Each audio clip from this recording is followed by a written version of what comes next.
Ayan guys, so nandito na tayo sa may 8, yung pinakamalaking circle dito. Ayan, ginagawang picnic area pa dito. Ayan. Dami na rin mga tindahan dyan. Walang tao dito ah.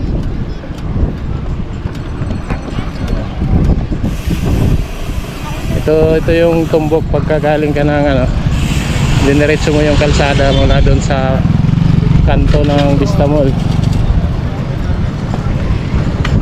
Dito yan yung dulo. Ayan, ito ang Talipapa.